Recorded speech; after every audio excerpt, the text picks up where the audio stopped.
Hey guys, this is Doc Neo Katambay of Katambay Skin Clinic and you are watching ang Gusto Kong Maging podcast. Gusto ko maging mahusay, gusto ko maging matagumpay, gusto ko matupad ang mga pangarap ko, pati ng mga taong naniniwala sa akin. Gusto ko maging inspirado, gusto ko maging suportado, gusto ko marinig ang mga kwento ng mga taong umaaseso. Gusto ko maging, I wanna be podcast, I wanna be. Gusto ko maging, I wanna be. Gusto ko maging. Ayan, magandang gabi, magandang umaga kung kailan nyo napapanood tong Yes. podcast na to. Welcome to Gusto Ko Maging Podcast. Kasama po ako si Alan Ebora. And for this episode number 2, kasama natin si Doc Neo Katambay ng Katambay Skin Clinic. Hi, Doc Neo. Hey, kumusta? Ala. Kumusta? Long time no see. Long time hi no muna see. tayo sa mga viewers. Ayan. So, ang episode natin ngayon is gusto kong maging dermatologist. Oh. Pero siyempre, paano ba muna maging dermatologist? Kailangan mo muna maging doktor. Well, kailangan talagang maging doctor muna. So yan, very usual question. Parang ganun. So discuss natin yung step Sige, by sige. step by step. So yun, yun yung basically, yun yung magiging kwentuhan natin. And of course, kasama natin si Doc Neo Katambay ng Katambay Skin Clinic dito lang sa Batangas City beside St. Patrick's Hospital and malapit sa Plaza Mabini. So, yan. Yan, So, syempre, paano usual, ba? elementary, high school, and after high school, by this time, parang meron ka ng idea na, for example, naisip mo, gusto kong maging derma. Ganyan. So, kailangan mo na tayo maging doctor. So, you have to enter muna, syempre, pre-med muna pala. Med school na agad yung iniisip ko eh. So, ito naman usually, mas okay kung science-based, basically.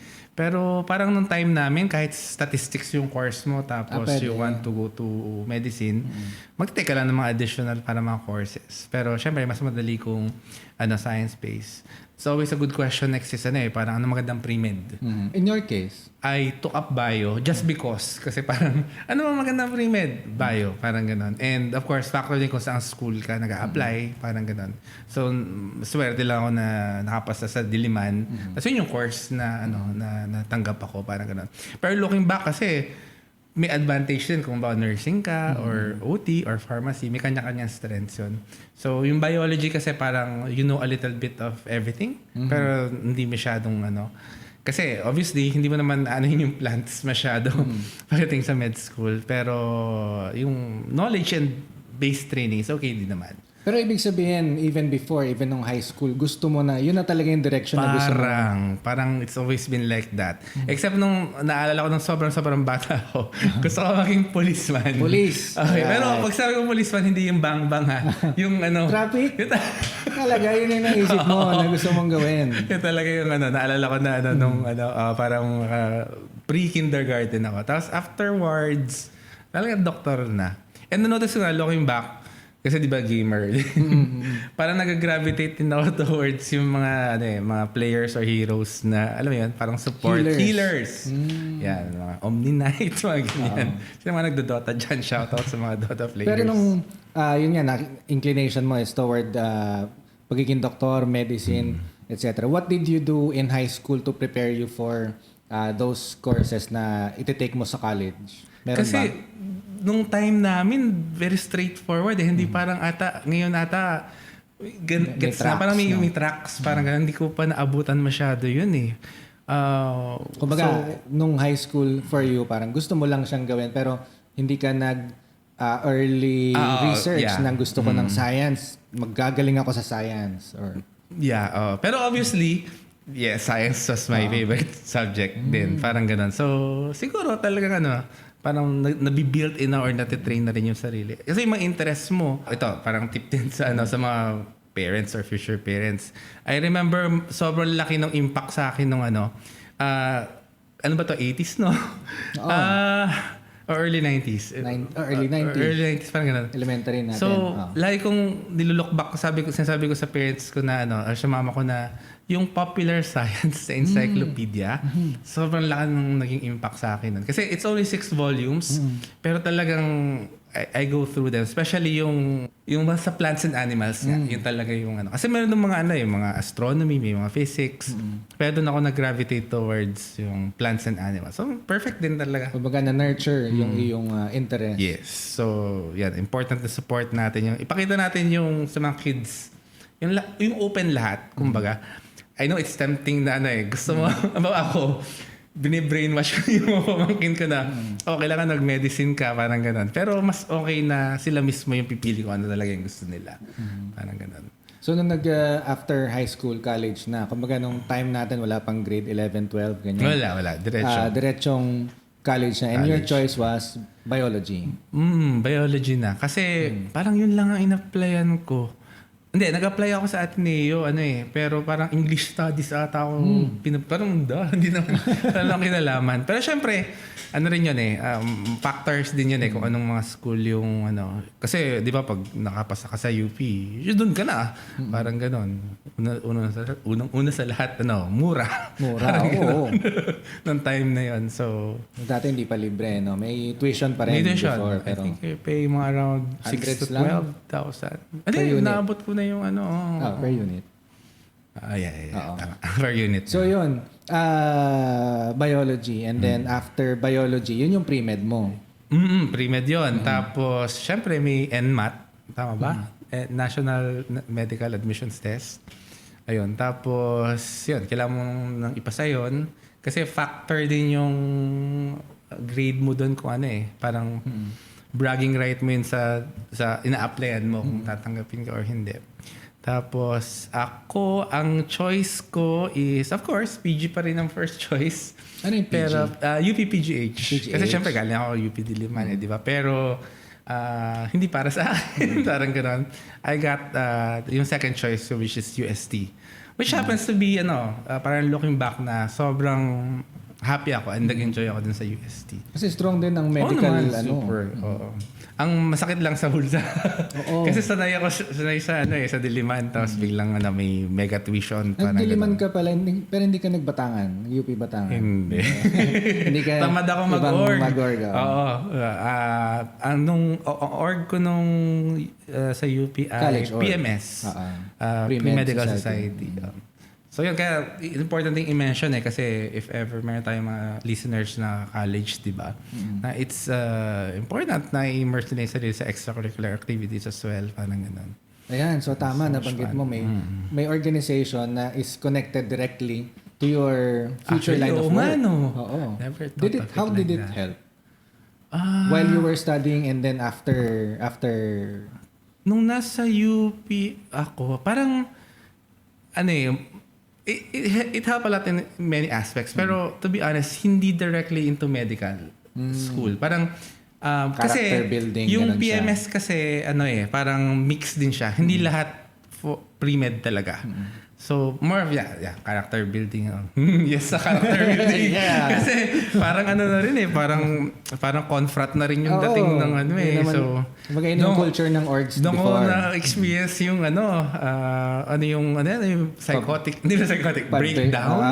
Alam mo yung sobrang yung parang panic attack na na-hospital ako. During Application process pa to. Oo. Pero ironic kasi mamaya ikwento ko na pagdating sa med school naman, I did join a fraternity rin. So, ayun. Ayan, training. During college or with a group of yung pre-med society. Tapos, after college, talagang gusto mo na talaga i-pursue yung pagiging doktor. Meron din akong Or nagkaroon ka ba ng kwento dyan. Yeah. Kasi laging tinatanong din yan Pero, if I am to be completely honest, it's more of na-enjoy ko yung pag-aaral. Kasi parang right after graduation, parang what is there to do besides mag-med? Especially, bio yung course ko. Kasi inisip ko, siguro kung nursing ako, may iba Practice diba mo yung nate-tempt nursing. na, hindi naman sa nate-tempt or what, pero kumbaga, syempre, mag-practice. Or kung pharmacist ka, magsa-start ka na mag-work, parang ganon. So it's more of parang, nag-enjoy ko talaga. Gusto ko talang mag-aral. Tamad ba ako in that sense? Pero, yun nga din kasi I always give the advice na as long as may magsusupport or willing mag-support, go for it. Kasi yung tinatanong ng iba Pero tutuloy ba ako sa med? So yun ang tanong ko. may susuporta ba? May source of income or support, parang ganyan. Kasi, let's face it, ang hirap din namang, parang yung sa Bar Boys, I haven't seen the movie or the play, pero may nakita kong snippets or clip na parang, parang ginajudge kasi yung student na parang just be happy, parang ganun, kasi nakakapasa or nakaka-get through siya. Pero sabi niya, with all due respect, yung ibang mga classmates ko, parang Has it easy. mag-aaral lang. Ako, mag-start pa lang yung day, parang gano'n. So, kanya-kanya talaga din challenges. So, yun yung time na yun, kung may magsusupport naman sa'yo, go for it, parang gano'n. So, yun ang nangyari sa akin. Gusto ko lang mag-aral pa, parang gano'n. Pero ano ba ang mga prospects usually ng BS Biology? If Biology. not going to You can go into research. You can always go into research. Scientists. No? Scientists, parang ganun. Kasi UP, nandun yung NSRI. Madami. At saka, ang ganda rin na experience ko sa UP. Alam mo yun, parang yung thesis ko is, ito rin, nakakatawa. Ang thesis ko ay neurotoxicity ng Isotoma longiflora, which is a plant. Wow. Pero kung i-translate mo yon, I was, without realizing it, I was trying to find a plant-based Botox. Wow. Kasi, di ba, parang ang galing. Pero during this time, wala pa gusto ko mag-derma o hindi ko... Pero existing na yung Botox noon. Naman. Matagal na since 80s may 80s pa o 90s. 80s ata. Dami ng research about Botox, parang ganyan. Ayun. So, wow. Kumbaga, naging interested ka lang dun sa topic, not knowing na yun yung track na pupuntahan mo later on.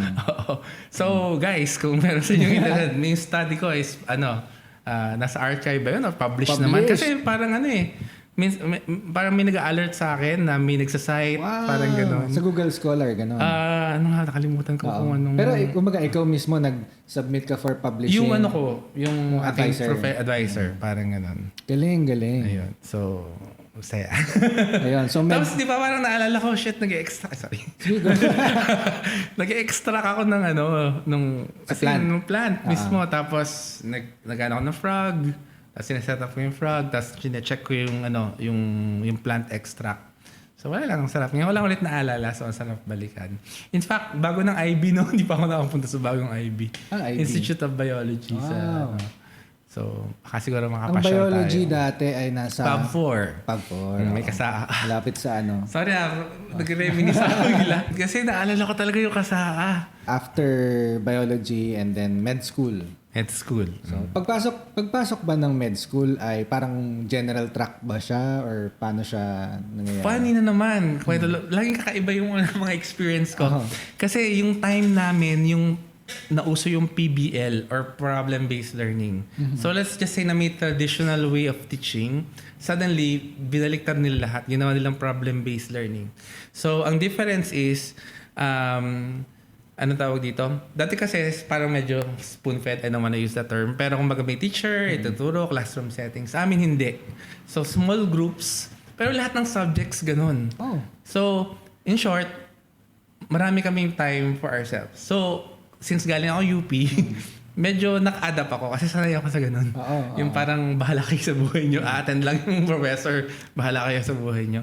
So yung mga taga-UST yung during the time medyo, na ang dami pa, may mga nagreklamo, tapos naggawa sila ng mga supplementary classes just to... As in, the whole batch is ganon? 2 years, yung nauna sa amin at saka kami. Tapos after us, parang nagbalik na sila sa parang... Traditional. Parang combination or eventually parang traditional din ata. Hindi ko lang alam kung ano na ngayon. Pero looking back, it worked for me. Ito yung pabibuhan. Alam mo yun, meron kayong small group. Tapos meron kayong isang case. Tapos you're supposed to discuss everything about that. So yung mga basics like anatomy, physiology, saka pa lang yung clinical. So ito yung mag-research on your own, mag-print ka ng mga study materials. Kasi ko yung magpe-present. Imagine ko dyan yung house, yung series na House, if you're familiar. Parang ganun, may problem sila tapos 3 doctors, 4 doctors may nag-uusapan. Ano yung problem dito? Baka ito. Parang pero imagine mo, since first year, ganun kami. The entire Kasi usually, activity lang yun or exercise lang. So sa amin, parang yun yung core Very interesting. How many years yung ganun na sistema? Well, Dalawang batch lang med, kami, ang alam ko. Yung med school ay 4, 5 years? 4 years ang med school. Pero yung pinaka fourth year niya is considered yung tinatawag na clerkship. So ibig sabihin ng clerkship, more on clinic exposure na. Sa labas na ng ano. Pero kasi UST, syempre sa UST lang naman kami, parang ganun. Pero it's more of yung nagro-rotation ka na. Pinapatikim na sa'yo bawat rotation. And until this time, never ako interested ako, pero hindi ko pinangarap maging, dermatologist, parang ganun. Very interesting din, no? I always, syempre, usually guys want to be hotshot surgeons, parang ganun. Gusto ko mag-plastics, parang ganun. Pero, ano ba bang ginusto ko before? Plastics meaning plastic surgery. Parang ganun. Na-enjoy ko rin na psych. So during ba ako? your med school days, hindi pa set in stone na gusto mo hindi pa. something, kumbaga, ng direction. Pero Tapos, at that time, ano yung nagbo-brew sa mo? Talagang hardcore, yung sabi mo nga, surgeon, plastic surgery, ganyan. Gusto ko maging surgeon pa rin. When parang ganun. was the time na naisip mo Pati na? community med pala. Gusto ko na-enjoy ko yung community med. Ayun. When was the time? Medyo Muna natin. nagnanarrow down yung choices mo. Kasi di ba pag graduate mo, syempre, MD ka na pero wala ka pa license. Next is 1 year of internship. So ito naman, another year of parang clerkship. Pero syempre, you have more responsibilities. Tapos pipili ka kasi kung saang hospital ka mag-i-intern. So ang pinili ko ay ang hospital ng mga stars. Talaga. MMC, Makati Medical Center. Okay. So, which is rin, ang ganda rin naman, looking back, ang ganda ng maganda rin naman na experience ko doon. Nakapag-decide ba ako doon? Parang hindi pa rin eh. Pero going pa rin ako. Alam mo yung blank lang, parang feeling mo lang pero wala pa talaga akong kumbaga na feel lang gusto. So after 1 year of that, ito na ang grueling, kailangang harapin ang board exams. Oh. So after that, yung board exams kasi 3 days ba 'yon? Tapos ayun, luckily naman nakapasa tayo sa awa ng Diyos ng first take. So ayun, MD na. So ano yung next step? Yung karamihan kasi ang term namin is moonlighting. Means yung para mag-duty ka sa mga hospital or mag-practice ka sa mga clinics or mag-under the wing ka of some consultants na parang work na yon. Kumbaga may trabaho. Kasi MD ka na. Oo. Pero syempre, pwede ka rin mag-specialize. Parang ganyan. So yun yung dilemma ko that time. May isa pa palang path, yung MLE. So USMLE. Kasi may mga taong gustong mag-abroad. Yes. At doon mag-train. And Specialize eventually, doon. kasi kapag gusto mo mag-train doon, parang very rare yung magsabi na or mindset na mag-aaral ako doon tapos babalik ako dito. Usually, pag mag-train ako doon ako mag-practice. So, yun yung buhay na gusto ko. So, ayun, review, tapos exams. I think baka bias lang ako pero kumbaga ang sasabi ko kasi I think it wasn't for me. Parang ganon, yung MLE. So technically hindi ako nakapass, parang ganon. Pero parang feeling ko yung psyche ko yung gumawa ng paraan. Gets mo? Na parang hindi siya para sa'yo, parang ganon. Ayun. Tapos ito na yung funny story kung ba't naging derma. Ang weird talaga na explanation ko. It came in like an epiphany nga eh. Tanda ko na sa dapitan ako sa McDo. I was eating. Tapos alam mo yung parang Mr. Bean moment. Yung parang may ilaw. I swear, that's how it felt. Parang tapos magdo-derma ako. Just like that. Parang ganun. Pero lahat naman ng derma rotations ko, nag-enjoy ko naman, in fairness. Basta parang nag-click lang talaga.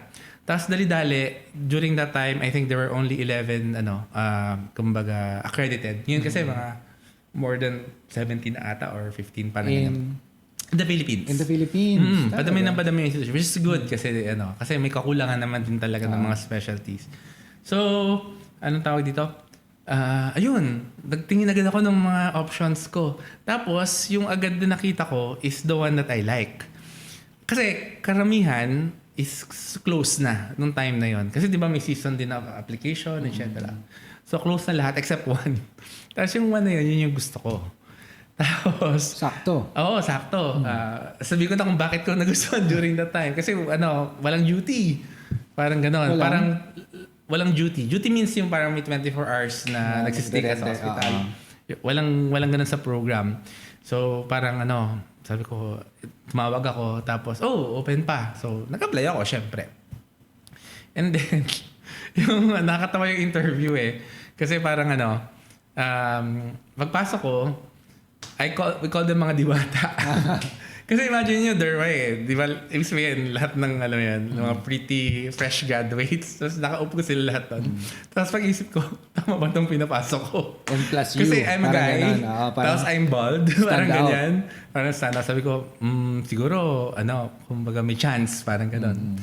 Tapos biglang biglang dumating may 6-footer na lalaki na kamukha ni Dominic C. Pero sabi ko, wala na ata akong chance. Parang gano'n. Showbiz So mo nakakatawa, pala. pagpasok ko dun sa interview kasi agad yung first step sa amin So, yung mga pillars of dermatology andun. Pagpasok kong ganyan, sabi ni Doktora Jacinto sa akin, we have hair transplant. Sa akin. Alam mo, sabi ko, yes! Tapos tawanan sila lahat. Tapos, alam mo yung break the ice ba? Tapos yun, naging maayos na yung interview. Cut the story short, I got the golden ticket. Ibig sabihin ng golden ticket, approved ka for pre-res. So ito yung mga madugong process ng So pag pre-res, para kang... Pre-resident. Yes. Combat yon. Kasi parang, for example, 10 kayong tatanggapin out of 60 to 100 yung applicants Yung batch mo kasama si Dao Ming Su tsaka yung mga pretty girls. Around 60 tapos 10 yung parang ganon. Tapos mag-ano kayo, kumbaga pagpapakitang gilas kayo. So may exams. Magti-trim down pa yon. Kasi normally mga 3 to 5 yung tinatanggap. So sa amin yun, parang 5 kami natanggap. So yung mga batchmates ko. Tapos, ayun, everything is that's 3 years. That's 3 years. And then after that, yun na naman, board exam na naman. Ayun nga. So it's really never ending. Parang yun, kasi yung sister-in-law ko is a doctor also, OB. Parang yun nga, never ending siya, series of Kahit hanggang pag-aaral, ngayon. exams, review, and then another exam, tapos... Pero ganun actually, siya. in my case, medyo nag-stop na ako on that point. Kasi sa derma, meron din kasing subspecialty. So, for example, bigyan ko kayo ng idea, pediaderm, merong dermatology, may derm surge, may lasers, parang gano'n. So, And the reason why I didn't go is parang hindi naman talaga required for us, parang ganyan. So actually, may tinanong akong consultant about that. Do I need to go to pediaderm to practice dermatology in Batangas City? Sabi niya, no. Sabi niya.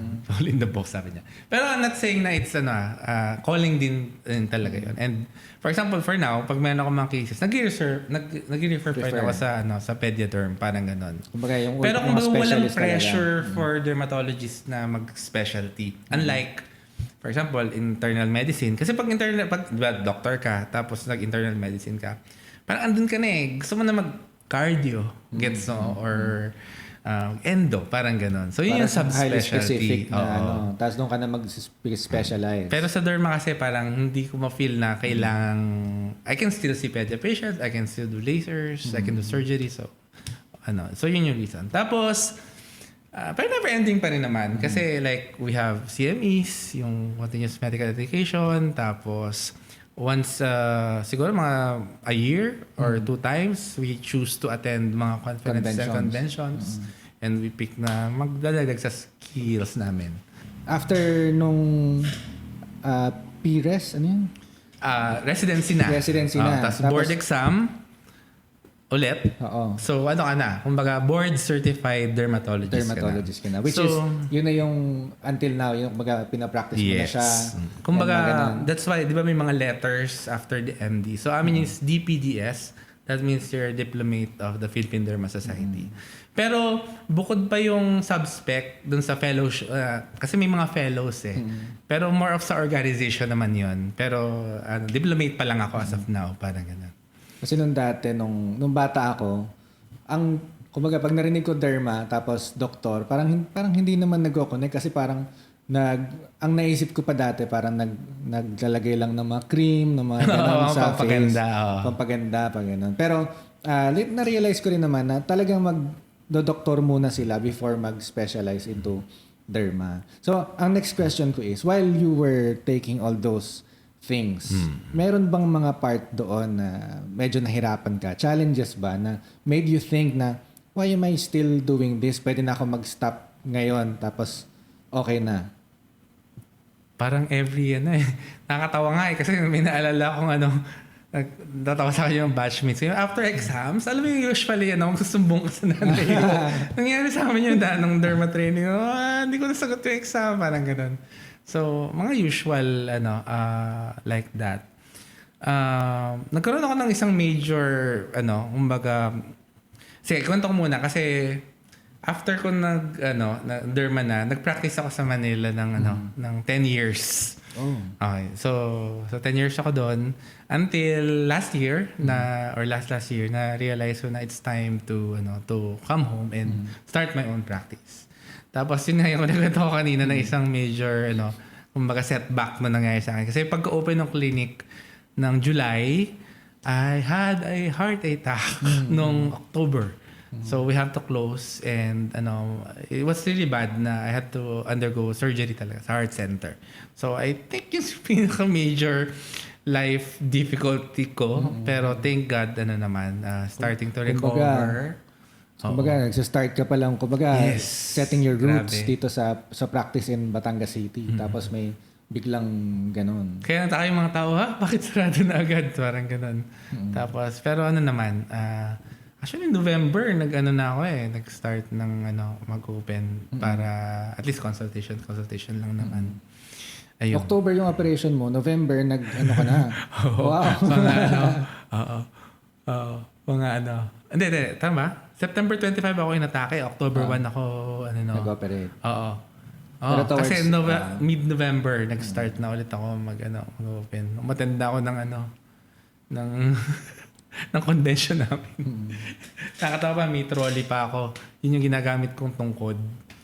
Tapos, para naging fashion sense, next year, lahat na dami na naka-trolley. Nakakatawa talaga yun.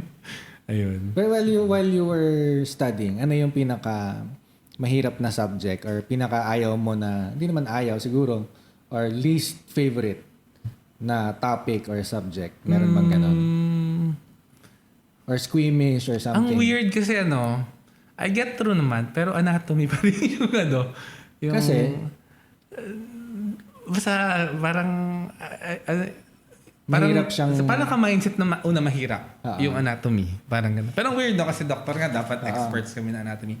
Pero ito nga rin yung mga strength siguro ng mga ng mga courses. Kasi if you are PT or OT, alam ko sila yung strength nila is anatomy. Yung mga nurses kasi... Natagan na sila ng basic. Yung mga nurses malakas sila sa clinical. Siyempre medtech. Alam naman natin na kasi ako, gusto ko ng patho tsaka physio. Pathology tsaka physiology. Kasi bio ako. Yun ang mas na-appreciate. How the organs work. Parang gano'n. Pero ayoko yung yung bawat part na pinakamaliit. Yun yung most hated kumbaga subject ko. Ano pa ba? Favorite? Pinaka kumbaga strong pag itong subject na to Hindi naman wala. strongest, pero meron akong gift with with the microscope. Wow. That's another thing na na-appreciate ko sa bio. Oh, yun nga pala. I always tell yung mga gusto mag-apply ng derma. Tinatanong ko agad kung nahilig ka ba sa microscope. Kasi pag sabi hindi, I hate histology. I'm sorry, pero lahat ng diagnosis sa derma may equivalent So haharapin mo pa rin yung yung microscope. So isa yung parang nagtataka yung mga batchmates ko na parang medyo magaling ako sa microscope. Just that time Pero as I said, hindi ko pinursue yung derm path pa rin. Ayun, yung favorite subject ko. Tapos while you were practicing na sa pagiging dermatologist, ano yung mga usual na cases na inaano? Kumbaga, usual in a sense na pwede namang kaya nyo na yan sa bahay but dinadala nyo pa sa akin, parang ganon. Meron bang ganon? Hindi ko naman na-feel na yung sinasabi mo na parang kaya na. Kasi basically, the fact na pumunta kasi sila is kumbaga nahihirapan sila. Mix pa rin ang cases. Yun na yung sabi mo kanina na akala, yung parang inisip mo na puro pagpapaganda. Kami kasi, pag sabi mo kasi dermatologist, talagang half yun. Meron talaga kaming kumbaga pathologic or mga skin problems. Actually, more of yun talaga yung core namin. Tapos additional lang yung aesthetic or you have to understand na meron pa rin mga, for example, doctors na ang focus is aesthetics. So may iba hindi nag-residency ng derma. Gets mo? Parang nag-train sila ng more of aesthetics. So actually issue nga yun kung who is the dermatologist and parang ganyan. So pero I think they're sorting it out ngayon with the Philippine Derma Society na parang mga kasi yun, mga societies. So I think they're sorting it out na. Definitely, syempre, hindi naman sa hindi sa kesyo pride ko, but we always say na go to your board certified dermatologist. But at least more or less, di ba? Parang may security ka na they know what they're doing. Parang gano'n. At saka yun, I try to be very transparent and with my patients. We also, ako pala personally, I mean, I try to manage expectations, especially pag mga cosmetic kumbaga procedure.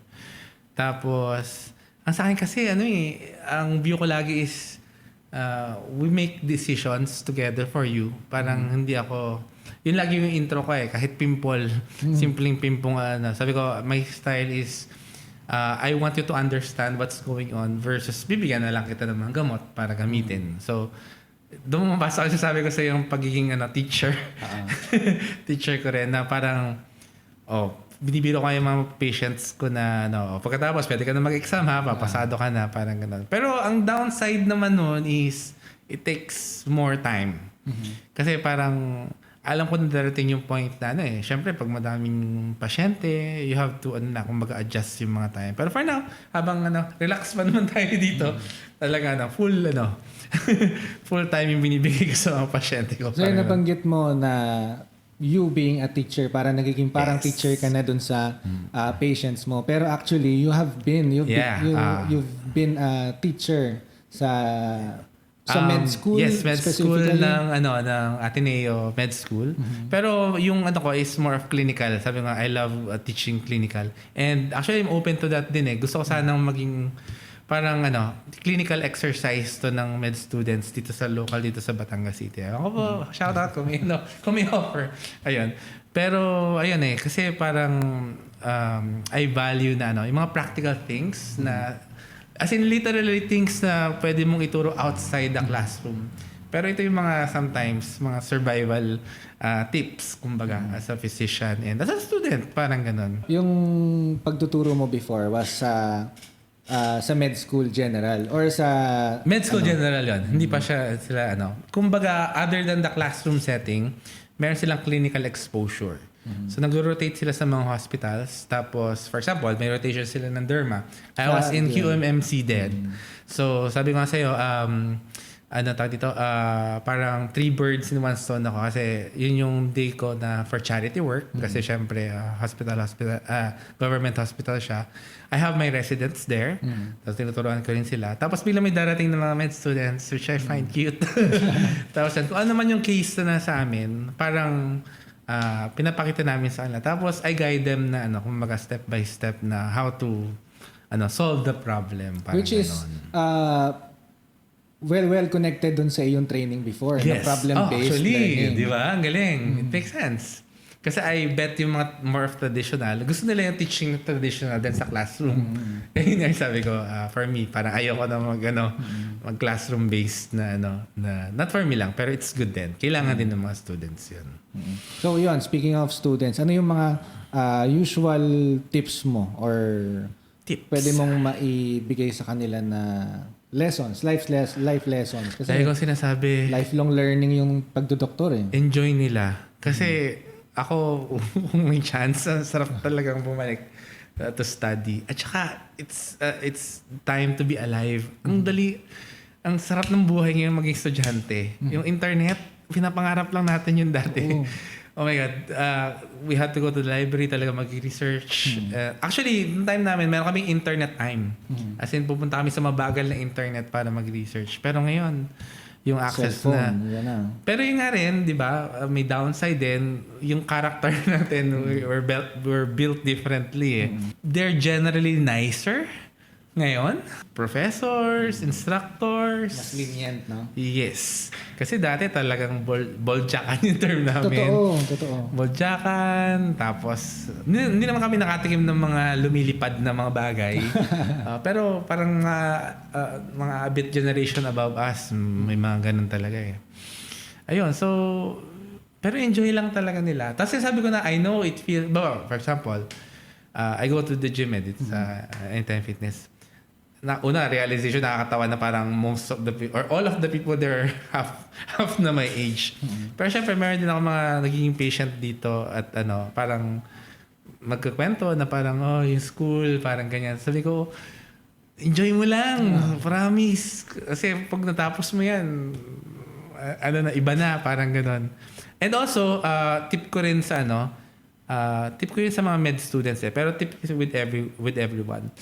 You try to learn or you grab every opportunity of learning habang nandun ka. Kasi for example, you're a med student, a clerk, or an intern. Lahat ng procedure na pwede mong gawin, try mong gawin. Kasi ang mangyayari, kung ano yung nagawa mo nun, sa future career mo, yun din yung mga things na magiging comfortable ka. You will build on that. Yes. Example, ayaw na lang banggitin, pero may isang procedure na I never had a chance to do. So parang ngayon, during training So, parang ngayon, ayaw ko siyang gawin. So, parang ganun. Kaya wala kang confidence in that part. Yeah, I would say.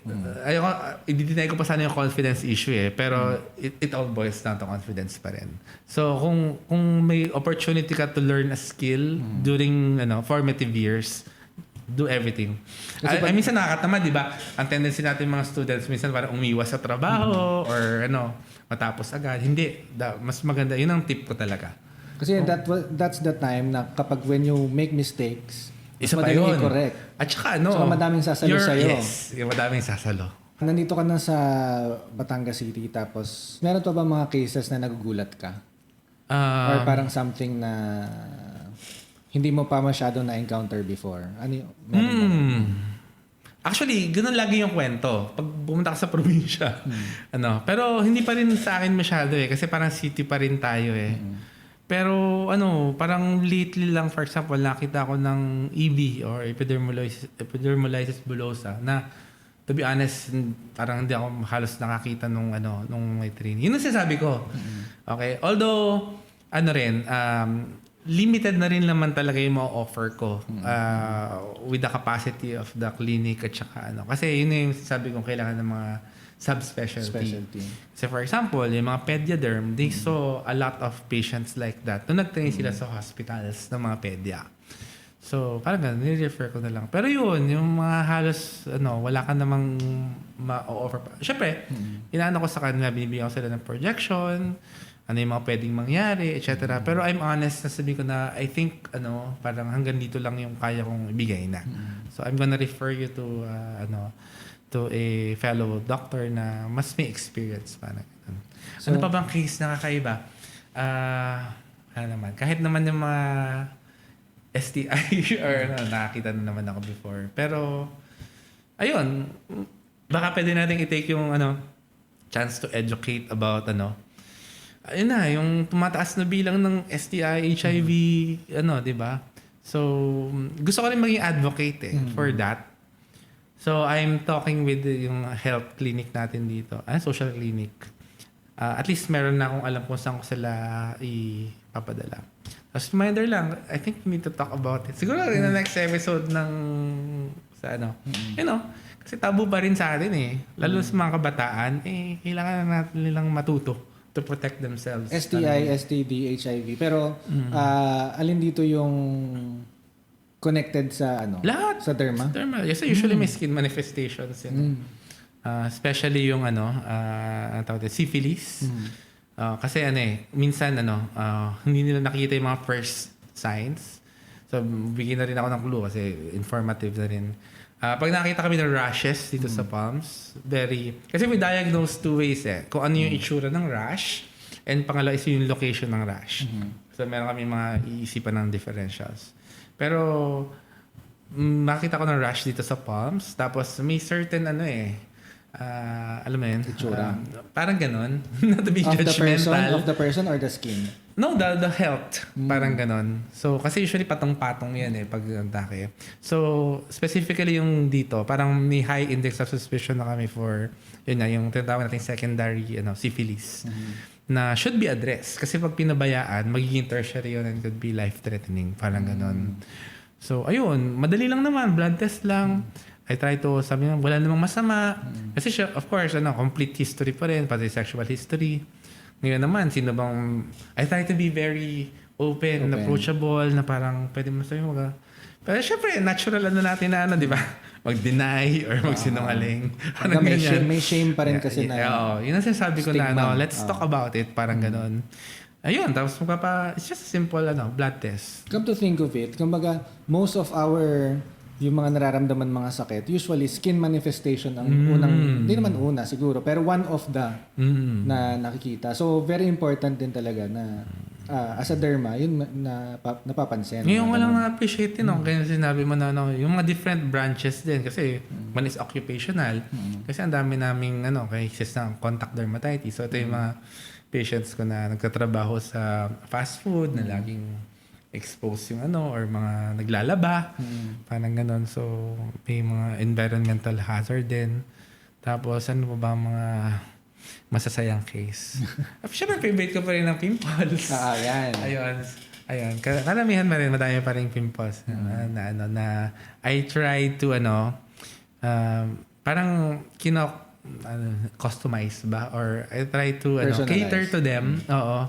Basta, inaano ko na I try to cater, especially to students na low budget, parang gano'n. Ginagawa ko ng paraan na at least kahit wala ng consultation, parang gano'n. Para at least ma-entertain ko sila or ma-guide ko at least. Kasi some people will come just for gusto lang magpa-facial. So, at least papayuhan ko na kung ano yung mga dapat. Let's just say na almost all dermatological concerns naman can be addressed sa clinic. And I want the clinic to be freely accessible. Gusto ko yung parang open to all. Parang pwede silang meron ng mga buy one take one na kasi gusto ko nakikita yung pasyente every 2 weeks, parang ganon. Tapos fini-free ko na yung consultations or to cater to, for example, mga students, ganyan. Yan, basta I love all my patients. Tips naman, hindi na sa students, sa mga tao. Okay. To take care of their skin, mga ganyan. Kumbaga, usually is to hydrate, sabi, Siyempre, wash your face, naman, general hygiene. Meron ka bang hacks na through the years parang this works? Ako, less is more pa rin. Kasi I try to simplify. For example, yung face, sunscreen. Pa rin talaga. Non-negotiable. Like you said, non-negotiable yan. You have to start using your sunscreen. And you just need something at night na that will work for you na parang anti-aging or anti-acne. So, syempre, meron akong favorite product na pwede nyo i-check out dito. Ayun. Tapos, with regards naman sa magpapa-facial, alam ko talaga sinasabi sa patient, parang kailangan naman talaga yon for some cases like pimples and acne. Parang parang me time, reward to self lang. Katulad ko nga, if we have dogs nga, di ba, pinagkakasalan yung dogs. Or yung paa nga natin, occasionally, nakakatikim ng di ba, ng foot spa. So why not prioritize din yung kumbaga, yung face kasi, it's our face. Ganun. Pero, yun nga, another gusto ko rin i-point out is, na-exam patients nagtatanong ng pampaputi. Oh. Parang ganyan. Sa akin kasi, you don't need to be white to be beautiful. You just need to have clear skin. Parang ganon. So, mas importante sa akin yung clear. Hindi ko masyadong yung parang kesyo kailangan pumuti. Ang ganda-ganda ng brown skin natin. Pinoy. May isa pa pala ako. Stress and puyat. Ayan. Natawa kasi sinabi kong puyat kasi guilty ako. Mahilig ko magpuyat. Pero number 1 pa rin talaga yun. Kahit acne, kahit anong mga skin eruptions yan, or kahit anong health-related issue. So stress and puyat pa rin still number 1. So, Dapat well-rested, yeah, parang ganun. Ayun. Okay. So, Doc Neo, aside from being a doctor dermatologist, ganyan, actually, I first known you because of tech stuff. No? Yeah. Before nag-meet tayo before doon sa Smart Launch. Ilang years Launchpad. ago na yun? 10 years. 10 na ba? 2015. Oh my God. Or 26, basta somewhere. Kasi nag-start yung vlog ko 2015. So, because of that vlog, doon ako napasok ng Smart Launchpad. So, doon tayo nag-meet. Yes. So, ngayon ba, how is your vlog life or SOCMED life? Actually, nag-upload pa rin ako. The main reason naman talaga why I started was kasi I have the same passion taking videos, etc. Since high school, ang dami kong content or footages. So I try to save it. Nalagay ko siya sa hard disk, nalagay ko siya sa CD, DVD. Pero asa na siya ngayon? So nawala na lahat. So yun yung main reason why I started YouTube actually. Kasi if you upload it, andun na siya. So ayun. Tsaka fun memories din talaga. Ayun. I still have my channel though. Active pa rin naman. Monetize pa rin. Channel niya is The Techiderma Vlogs. Ayan. Yung The Techiderma, na-stop na yung Pero may yung isa pang channel na vlogs. Magkaibang channel yun. Yung The Techiderma, brand. 15,000, Wow. Parang 13 ba o 15,000. Pero hindi siya monetize. Kasi I use yung mga techniques na pinagbabawal. Ganun. Pero yung legit is yung The Techiderma Vlogs. Kaya meron akong 2,000 plus lang naman. Pero monetize and active. So guys, if you can, baka naman. Tsaka mas personal yung atake mo doon. Yeah. At saka, ma-inspire ulit tayo na mag-edit at mag-upload. Pero, nag-upload naman ako. Hindi lang regular, pero I still do. Ayun. So, I guess that's the last part of our interview. Medyo napakahaba, napatagal yung ating kwentuhan. So, would you like to invite pala our viewers dito sa iyong clinic? Again, thanks for watching and tsaka supportahan nyo tong podcast na to. Sa clinic naman, I'm here. Parang service talaga yung pag dito. Parang I want to help the Batanggenyos. Parang ganyan. So, don't think of me as parang doctor na alam yun, just a friend na you can come sa clinic. We have free coffee. Ayun, free coffee for and ayun, clinic hours 9 o'clock to 5, last call 5. Pero kung ako yung habol nyo guys, come a little bit later. Alam nyo na, minsan tulog pa. Parang ganun. But the clinic is open 9 a.m. Ayan, so ang tawag dito? Yun namang mga naka-EBD card. Parang ganyan. Kasi madami tayong mga kababayan na naka-mom at saka EBD. I have duty rin sa MedCity. Med City. So, Med City, itong walking distance lang. Bago lang ba siya? Parang nakita ko before, parang kinoconstruct pa lang siya. Pagdating ko, mag-1 year. Or kaka-open lang. Parang ganun. So, very, rin. So, I see my EBD patients there. Parang ganun. Pero syempre, yung iba, mas prefer dito kasi walang pila. Tapos relax. Ganun. Ayun. Okay, I guess that's it. Maraming salamat. Thank you for giving us a time. Salamat. Para dito sa ating episode 2 ng Gusto Ko Maging Podcast. Ayan. So, thank you sa ating guest, si Doc Neo. And thank you for listening and for watching this episode of Gusto Ko Maging the Podcast. So, don't forget to subscribe, to listen, and to come back to the podcast for new episodes. Marami pa tayong mga naka-line up na ibang episodes. Kung meron kayong topic na gusto ninyong i-cover, i-comment nyo lang below. Kung meron kayong gustong maging na profession or whatever, gusto nyo maging kung ano man, comment nyo down below. So, thank you for watching, thank you for listening, and bye-bye. Gusto ko maging mahusay, gusto ko maging matagumpay, gusto ko matupad ang mga pangako, pati ng mga taong naniniwala sa akin. Gusto ko maging inspirado, gusto ko maging suportado.